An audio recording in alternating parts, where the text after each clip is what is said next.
Bon, Jean-Pierre Barjon, les assises de l'élevage se terminent ce vendredi après-midi. Quel constat en faites-vous?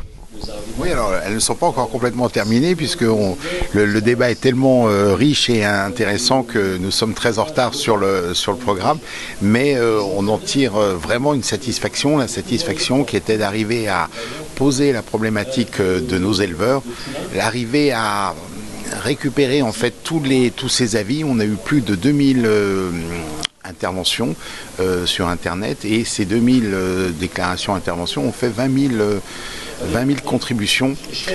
Donc on est riche d'une situation qu'on comprend beaucoup mieux aujourd'hui et la direction technique a mis en œuvre énormément de dossiers, donc différents dossiers, la génomie pour l'avenir du trotteur français.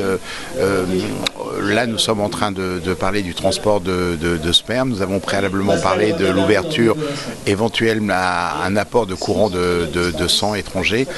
Donc on voit bien qu'on est au cœur du sujet et pour une première fois j'avais annoncé qu'on serait une journée historique et j'en ai la conviction ce soir parce qu'on a pu d'abord être informé et ensuite débattre dans un niveau de qualité que je vous engage évidemment à suivre sur nos replays, sur nos différents sites et réseaux sociaux.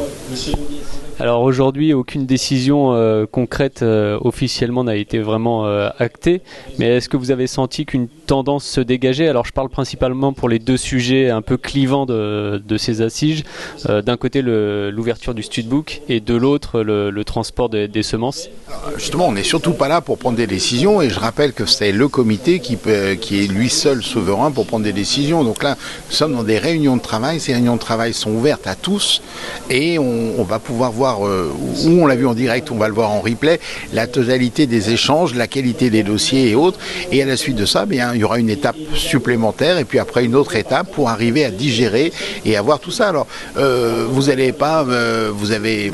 peut-être assisté à certains résultats qui sont apparus cet après-midi, qui ne sont pas évidemment des sondages, mais globalement, environ 60% des contributeurs seraient favorables à un apport de courant de sang et 50% seraient favorables à un apport dans la réglementation d'autoriser le transport du sperme.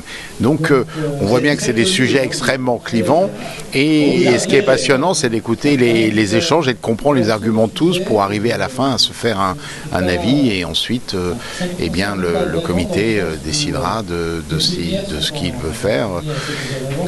Moment vraiment passionnant c'est de se dire qu'on travaille pour l'histoire et que les décisions, les sujets dont on parle maintenant c'est des sujets qui vont construire le futur du trotteur français à 10 ans, à 15 ans, à 20 ans. Donc on est vraiment en responsabilité et c'est un président heureux d'avoir pu créer ce mouvement, mettre en place ce nouveau process et être dans cette construction collective du futur.